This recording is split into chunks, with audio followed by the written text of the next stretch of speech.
Assalamualaikum warahmatullahi wabarakatuh. Perkenalkan, saya Nur Fitriani dari D3 Akuntansi, Fakultas Ekonomi dan Bisnis Universitas Bengkulu.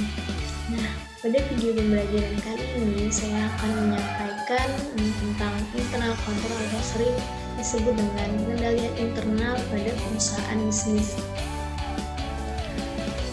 Nah, pengendalian itu merupakan bagian dari kehidupan kita sehari-hari. Sistem pengendalian internal dan prinsip pengendalian internal digunakan untuk membatasi perilaku kita pada titik ekstrem tertentu. Contohnya seperti aktivitas pengendalian ketika bank memberikan PIN atau Personal Identification Number sebagai alat pengendali atas akses ke ATM. Jadi orang yang tidak berhak itu tidak bisa mengaksesnya. Perusahaan juga harus menerapkan pengendalian sebagai alat bantu untuk mengarahkan perilaku karyawan dan pelanggan. Undang-Undang Sarbanes Okhai tahun 2002 dianggap sebagai salah satu hukum yang paling penting dan signifikan sepanjang sejarah yang mempengaruhi perusahaan publik. Undang-undang ini menekan perlunya penilaian atas pengendalian serta pelaporan keuangan bagi seluruh perusahaan. Undang-undang Sarbanes Okhai mengharuskan pengendalian internal terhadap laporan keuangan. Undang-undang Sarbanes Okhai mengharuskan pengendalian internal terhadap laporan keuangan.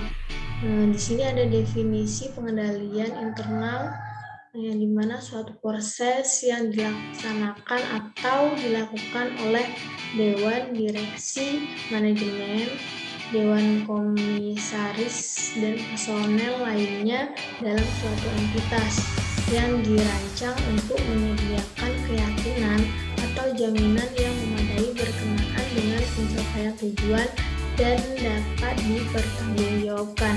Pengertian pengendalian internal menurut para ahli adalah prosedur, dan proses-proses yang bertujuan untuk yang pertama melindungi aset perusahaan, kedua mengelola informasi secara akurat, serta yang ketiga itu kegiatan perusahaan sejalan dengan hukum dan peraturan yang berlaku.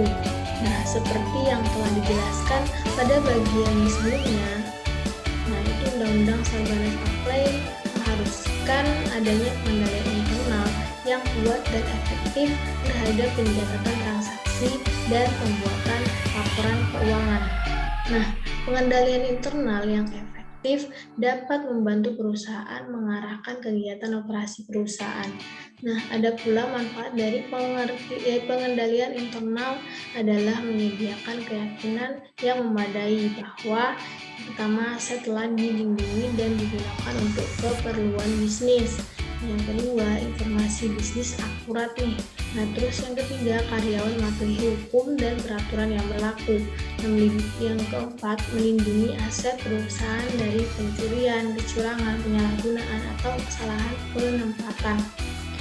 Salah satu pelanggaran pengendalian internal yang paling serius adalah kecurangan yang dilakukan oleh karyawan. Penipuan ini meliputi pencurian kecil-kecilan seperti lebih catat beban perjalanan dinas dengan sengaja, hingga penggelapan uang miliaran rupiah melalui skema penipuan yang rumit. Alasannya adalah karyawan yang mencoba melakukan penipuan juga harus melakukan penyesuaian pencatatan akuntansi. Tujuannya adalah agar dapat menyembunyikan kecurangan yang dilakukannya. Perusahaan harus patuh pada hukum, peraturan, serta standar pelaporan keuangan yang berlaku. Di sini ada contoh dari standar serta hukum tersebut mencangkup yaitu peraturan mengenai lingkungan hidup, klausul perjanjian, peraturan keselamatan kerja, dan prinsip akuntansi berterima umum atau PABU.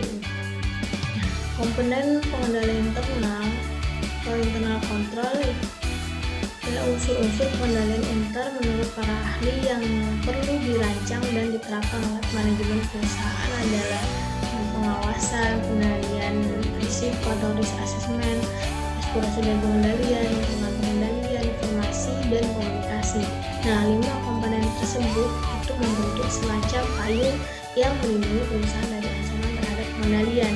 Penilaian risiko, prosedur pengendalian, dan pengawasan merupakan bahan yang menjaga payung dari kebocoran. Nah, itulah tadi video dari saya. Kurang dan lebihnya saya mohon maaf. Saya akhiri. Wassalamualaikum warahmatullahi wabarakatuh.